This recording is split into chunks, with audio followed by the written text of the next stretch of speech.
नुस्खे। एक दिन शुक्ला जी और उनकी पत्नी सुमन छत पर बैठकर सुबह की चाय का आनंद ले रहे होते हैं कि तभी शुक्ला जी के बड़े भाई का फोन आता है। राम राम भाई साहब, कैसे हैं आप? राम राम छोटे, मैं तो बिल्कुल ठीक हूँ। तू बता कैसा चल रहा है सब? जी भाई साहब, यहाँ सब ठीक है। आज इतनी सुबह सुबह कैसे याद किया? अब क्या बताऊँ, तूने तो गाँव आना जाना ही छोड़ दिया है जब से शहर में बस गया है। अब क्या बताऊँ भाई साहब, काम से फुर्सत ही कहाँ है। याद तो मुझे भी काफ़ी आती है सबकी, लेकिन अब यहाँ भी तो देखना ज़रूरी है ना। हाँ हाँ, ये बात तो है। अच्छा छोटे, वैसे मैंने ये बताने के लिए फ़ोन किया था कि अपना राजू है ना, उसकी नौकरी तुम्हारे ही शहर में लगी है। अरे वाह, ये तो बड़ी अच्छी बात है। हाँ, लेकिन एक दिक्कत है, उसका रहने का इंतज़ाम होने में अभी कुछ वक्त लग जाएगा। तो तब तक वो अपनी पत्नी शीतल के साथ तेरे यहाँ रुक जाएगा, अगर तुझे कोई परेशानी ना हो तो।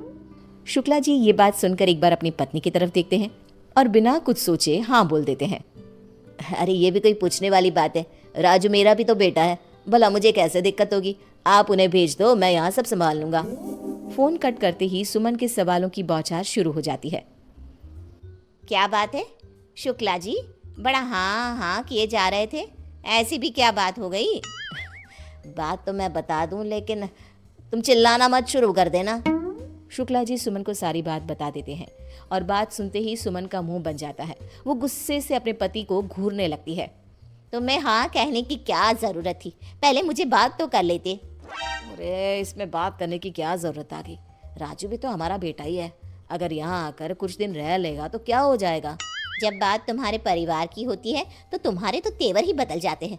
अरे करो जो करना है, मैं तो कुछ बोलूंगी ही नहीं। तुम तो मुझे ऐसे सुना रही हो जैसे पता नहीं कौन आ रहा हो। अरे राजू की बहू आएगी तो तुम्हारी ही मदद हो जाएगी।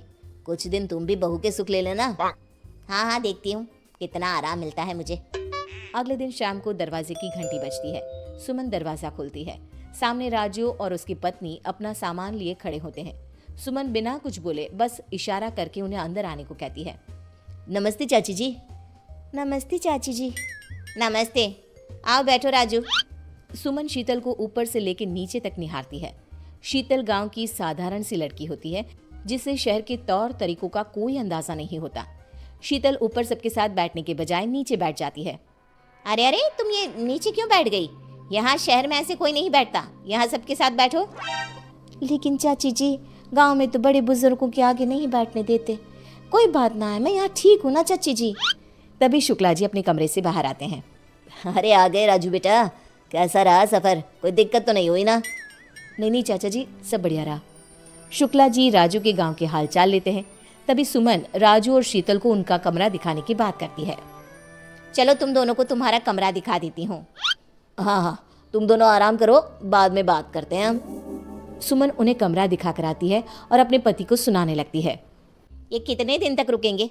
मैं ज़्यादा दिन तक सबकी सेवा नहीं कर सकती, और शीतल को देखकर तो लगता ही नहीं कि उसे शहर का कुछ अता पता भी है। ऐसे में सारा काम तो मेरे हिस्से ही आ जाएगा ना। देखो अब तुम ड्रामा मत शुरू कर दो। और श्रुति कहाँ है? थोड़ा उसे भी कामकाज करना सिखा दो। अब आपके रिश्तेदारों के लिए मैं अपनी बेटी को भी काम पे लगा दूं? हाँ, तो क्या उसे सर पर चढ़ाकर रखोगी?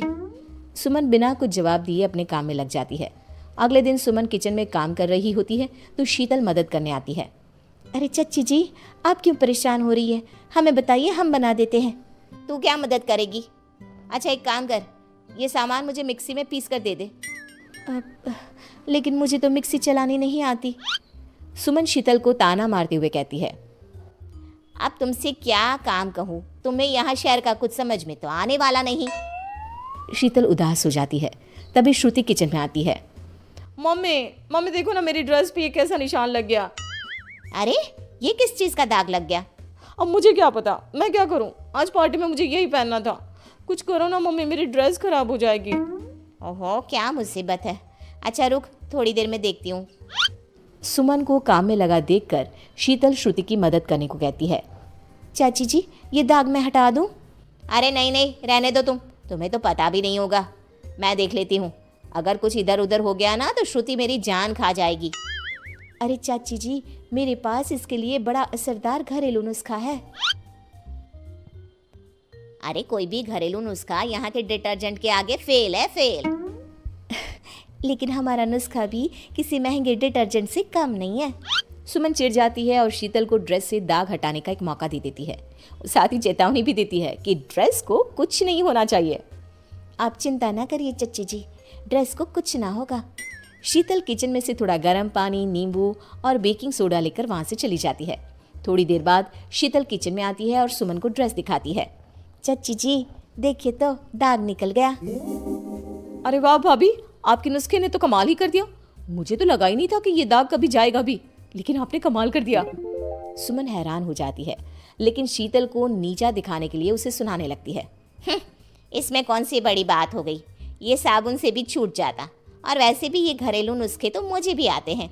लेकिन मम्मी, मैंने भी साबुन से कोशिश की थी, उससे कुछ नहीं हुआ। आप कुछ भी कहो, ये नुस्खा सच में कमाल का था। सुमन का मुंह बन जाता है और वो अपने काम में लग जाती है। ऐसे ही एक दिन शाम को सुमन के घर पे कुछ रिश्तेदार आने वाले होते हैं। सुमन और शीतल खाने की तैयारी कर रही होती है। वहीं शुक्ला जी और राजू भी ड्राइंग रूम में बैठकर बातें कर रहे होते हैं। शीतल देखो, आज घर पे रिश्तेदार आने वाले हैं, तो कुछ भी ऐसा वैसा मत कर देना। ये शहर है और यहाँ के तौर तरीके बहुत अलग होते हैं। अभी तुम्हें समय लगेगा सब सीखने में। शीतल चुपचाप सब सुनती है। तभी सुमन जोर से चिल्लाती है, हे भगवान, ये क्या हो गया मुझसे? इस सब्जी में तो बहुत नमक पड़ गया। अब तो ये सारा खाना बर्बाद हो जाएगा। रिश्तेदार भी आ ही रहे होंगे, क्या करूं मैं? सुमन को परेशान देख शीतल झट से आटे की 2-4 गोलियां बना के सब्जी में डाल देती है और थोड़ा घी भी डाल देती है। अरे क्या कर रही हो तुम? पहले ही सब्जी में इतना नमक है, अब तुम इसे और खराब ना करो। तुम जाओ यहाँ से, मैं सब संभालूंगी। चाची जी, आप क्यों परेशान हो रही हो? आपकी परेशानी यूं दूर हो जाएगी। अब भी ये जो आटे की गोलियां डाली है ना, इसमें सब्जी का नमक ठीक हो जाएगा। अच्छा, और अगर नहीं हुआ तो इसकी जिम्मेदारी तुम्हारी होगी। थोड़ी देर बाद सुमन सब्जी का नमक चेक करती है और नमक सच में ठीक हो जाता है। क्या कहा था मैंने चाची जी? हो गई ना आपकी चिंता दूर? सुमन हंसने लगती है। सारे गेस्ट आ जाते हैं। सुमन राजू और शीतल को सबसे मिलवाती है। शीतल और सुमन सबको खाना खिलाते हैं। अरे वाह सुमन, ये सब्जी तो बहुत अच्छी बनी है। बहू ने बनाई है क्या? नहीं नहीं, ये तो चाची जी ने बनाई है। हाँ, बनाई तो मैंने ही है, लेकिन इसे खराब होने से शीतल के नुस्खे ने बचा लिया। क्या मतलब? सुमन सबको सारी बात बताती है और शीतल ने कैसे झट से सब ठीक कर दिया ये भी बताती है। सब शीतल की तारीफ करने लगते हैं। अरे वाह, तुम्हारी बहू के नुस्खे तो बड़े कमाल के हैं। आज तो सुमन की सब्जी को बचा लिया शीतल ने। अरे कहीं इसी खुशी में खीर में भी तो नमक नहीं डाल दिया ना तुमने? सब हंसने लगते हैं।